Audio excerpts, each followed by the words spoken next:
A ver, yo he sido un poco menos generosa que el resto porque vengo a hablar de lo mío. Así que, bueno. Entonces, lo primero quería darle las gracias a Andrés y al resto de los organizadores por invitarnos a compartir con vosotros lo que hacemos en el laboratorio. Y bueno, y también por sacarme de mi zona de confort, que yo estoy acostumbrada al laboratorio y a hablar para una audiencia más estrictamente científica. Así que espero no aburriros demasiado y que no utilice demasiado la jerga científica y que podáis seguirme. Ya hemos visto en charlas anteriores a lo largo de la jornada que las distrofias de la retina son muy variadas. Podemos categorizarlas en dos grandes grupos dependiendo del origen. Está el origen no genético, que ya se han hablado de ellas, como de la retinopatía diabética, de la degeneración macular asociada a la edad, Isabel y Ricardo.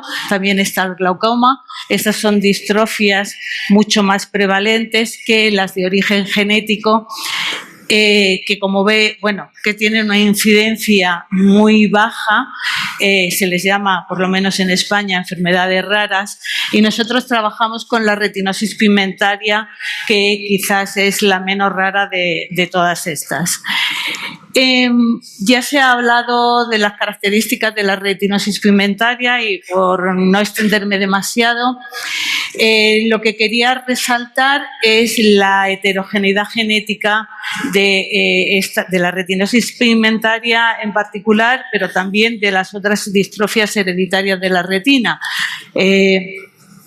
En particular, con la retinosis pigmentaria hay más de 3.000 mutaciones que están en más de 100 genes.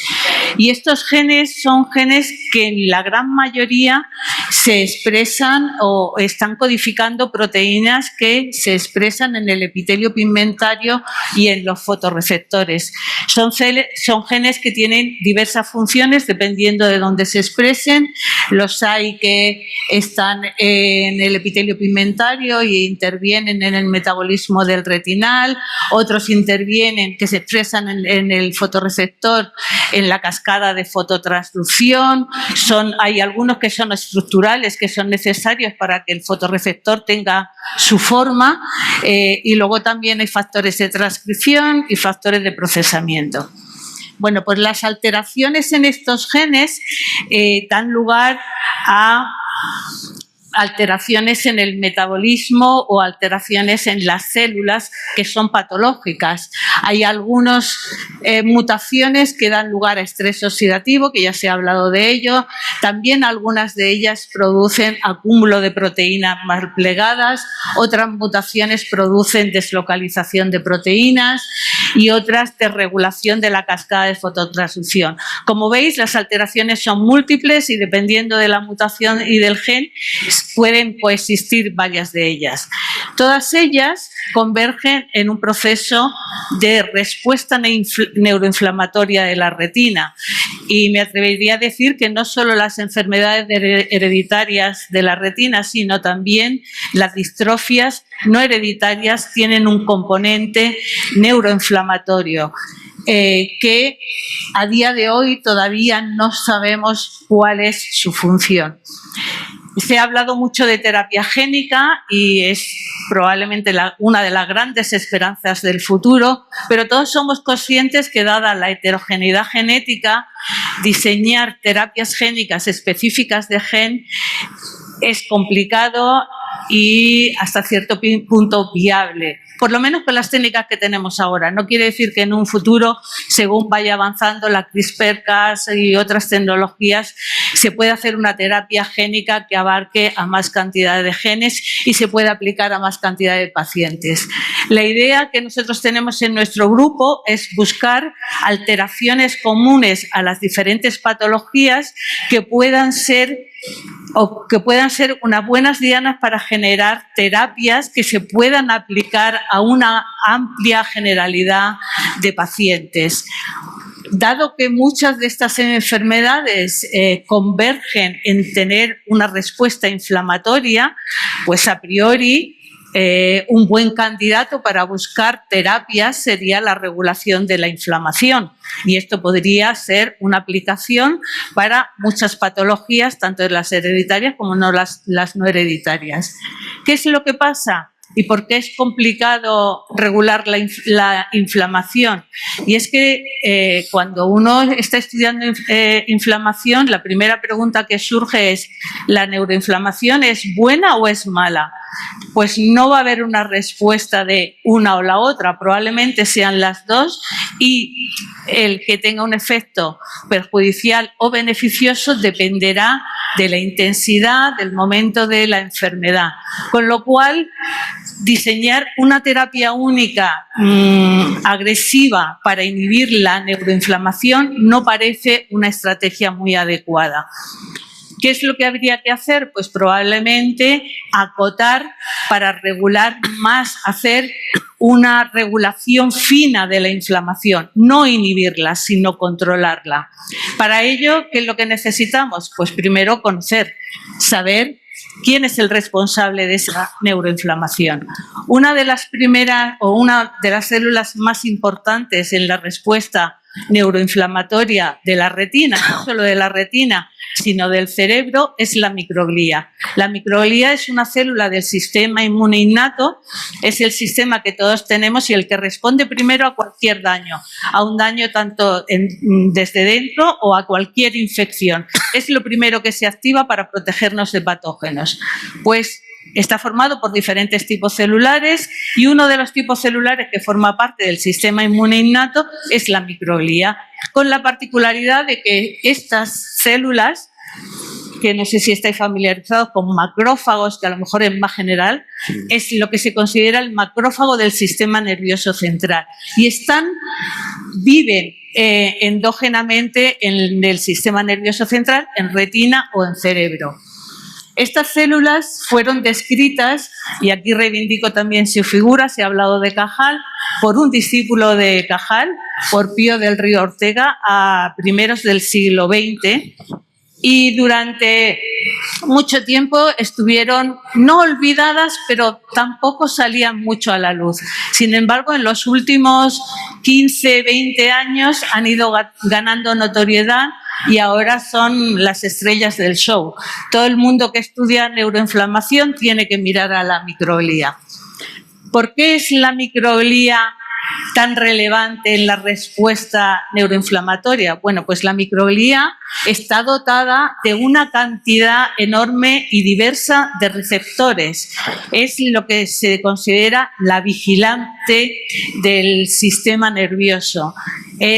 Gracias a esa amplia gama de receptores, es capaz de monitorizar o registrar alteraciones que hayan en el tejido, y lo que hace la microglía es, a pequeñas alteraciones, vengan porque hay infecciones o agentes patógenos o porque haya un daño, responde. ¿Cómo responde? Pues su primera respuesta es producir factores, eliminar, fagocitar, comerse los agentes dañinos para intentar volver a recuperar la homeostasis del tejido, volver a la situación previa al agente patológico o a la patología.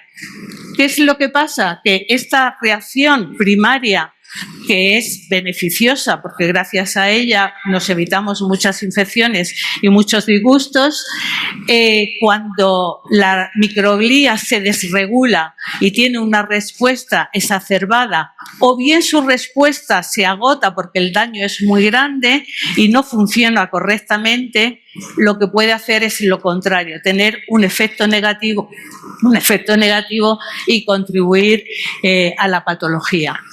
Nosotros en nuestro grupo estamos intentando caracterizar el papel de alguno de estos receptores específicamente para ver si podemos potenciar las acciones positivas de la microglía y, en su medida, atenuar las acciones negativas.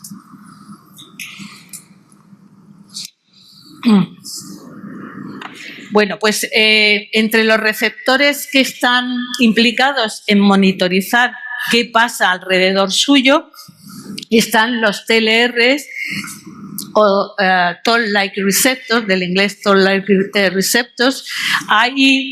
Es una familia de receptores, hay 10 tipos en humanos, 12 en ratón. Algunos de ellos se expresan en la membrana citoplasmática, hay otros que se expresan dentro de la célula y reconocen diferentes ligandos. Nosotros en nuestro grupo hemos estudiado 2 de ellos, TLR2 y TLR4. Y cuando se habla de que yo he venido aquí a contarlo lo nuestro, pues es lo que os voy a contar a partir de ahora, nuestros estudios con estos receptores que están hechos en ratón, que es con lo que trabajamos nosotros. Bueno, este estudio lo comenzamos con TLR2 y en el laboratorio tenemos 2 modelos animales, 2 ratoncitos que tienen mutaciones que causan la enfermedad en humanos.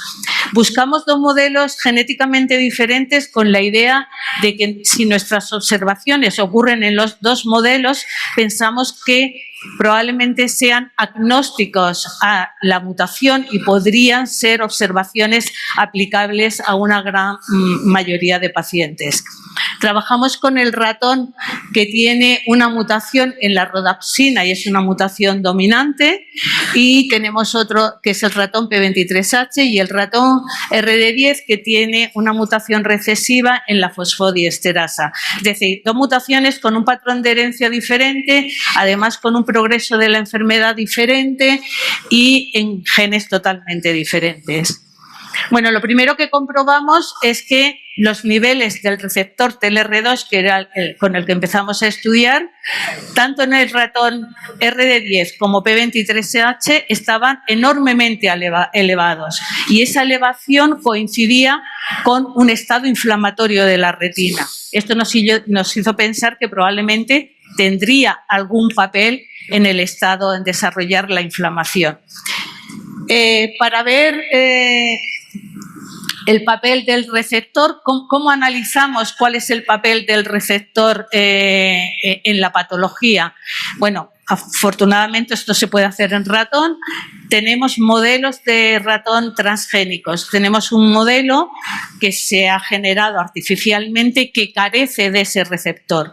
Lo que hicimos fue cruzar nuestros ratones, modelos de la enfermedad, con el que no tiene el receptor TLR2 y ver qué le pasaba a esos ratones. Entonces, lo que comprobamos es que cuando hicimos el análisis electrorretinográfico, es decir, evaluamos la función visual de los ratones, modelos de la enfermedad, pero que no tienen ese receptor, lo que vimos era que esos ratones preservaban mejor la visión, la perdían más lentamente. Es decir, la ausencia de este factor, de este receptor, enlentece el progreso de la degeneración. Y esta preservación de la función visual también se correspondía con una mejor preservación de la estructura de la retina, particularmente si nos fijamos en los fotorreceptores, que son las células que se pierden en la retinosis pigmentaria. Y cuando vimos el grosor de la retina, de la capa de los fotorreceptores, era mayor en los ratones que no tenían el TLR2 en ambos modelos. Es decir, lo que vimos es que había una correlación con una preservación de la visión con una preservación de la estructura de la retina. ¿Y qué papel jugaba aquí la microglía? No os lo he comentado, pero este receptor, bueno, sí os lo he comentado al principio, se expresa predominantemente en la microglía. Lo que quisimos ver es cómo estaba la microglía de esos ratones, y lo que vimos es que la microglía estaba menos reactiva. Es decir, en ausencia de TLR2 sí que responde a la enfermedad, pero en menor grado. Con lo cual, lo que concluimos es que probablemente intervenciones farmacológicas dirigidas a inhibir o a bajar la cantidad de este receptor podrían ser una buena terapia, o por lo menos terapias prometedoras para aplicar a pacientes. Y hasta aquí todo muy bien, pero ahora veréis la complejidad. decidimos estudiar el otro receptor, TLR4. Es de la familia, se expresa de forma muy parecida, en las vías de señalización son muy convertidas y dijimos, bueno, vamos a ver si pasa lo mismo con TLR4. También comprobamos que en los dos modelos de retinosis TLR4 estaba elevado de forma parecida a TLR2, hasta ahora las coincidencias 100%. Y para estudiar su función hicimos lo mismo, cogimos un ratoncito que no tiene TLR2, lo cruzamos con nuestros modelos de degeneración y estudiamos cómo era la pérdida de visión en los ratones y modelos de la enfermedad que en este caso no tenían TLR4. Bueno, pues aquí la sorpresa fue que en ausencia de TLR4 la degeneración era mucho más rápida. Es decir, los ratones perdían la visión más rápidamente que si hubieran tenido TLR4. Y si os acordáis, esto es justo lo opuesto que hemos visto con TLR2.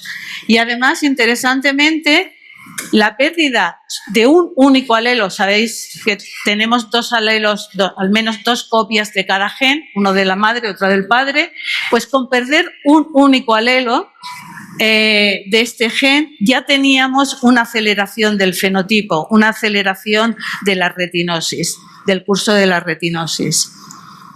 Bueno, esto pasó, lo que he mostrado en esta diapositiva anterior era en el RD10 y en P23H pues lo mismo. Tenemos que los ratones que han perdido un único alelo ya tienen una menor respuesta electrorretinográfica y además si pierden el segundo alelo la bajada todavía es mayor. Y al igual, bueno, esta aceleración en la pérdida de la función visual también se correspondía con una pérdida de la estructura de la retina. El grosor de la capa de fotorreceptores en los ratones que no tenían TLR4 era mucho menor que las que tenían un alelo de TLR4. Es decir, había un paralelismo de nuevo entre la función y la estructura de la retina. Cuando miramos a la microglía, y en este caso no miramos solo a la microglía, se ha considerado que el sistema nervioso, cerebro, retina, es un sistema inmunoprivilegiado y de hecho se ha comentado esta mañana. Sí, es un inmunoprivilegiado, pero no está blindado al sistema inmune, porque sí que hay infiltración de células inmunes periféricas. Todavía no sabemos cuál es la función de esas células inmunes periféricas, si están ayudando a que la enfermedad esté contenida o están acelerando la degeneración. Como veis, es complejo. Nosotros analizamos cómo estaba la microglía y cómo estaban esas células infiltrantes y lo que vimos es que la pérdida de un único alelo aumentaba la infiltración de células inmunes periféricas en la retina respecto al ratón RD10 que ya tiene infiltración porque tiene la patología y la pérdida del segundo alelo incluso aumentaba la cantidad de microglía, es decir, tenemos en ausencia de TLR4 lo que tenemos es una hiperreactividad del sistema inmune y esto podría estar contribuyendo a la degeneración.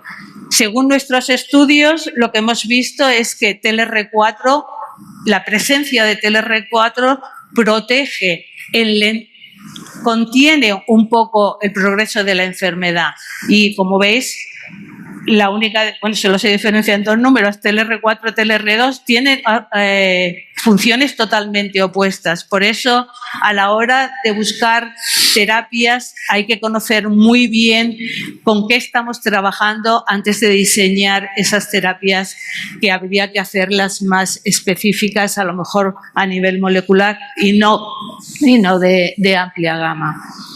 Bueno, ahora cambio totalmente y bueno, los que veáis esta diapositiva podréis pensar que me he equivocado de sitio, porque estáis viendo, os lo cuento, es un útero con un embrión implantado.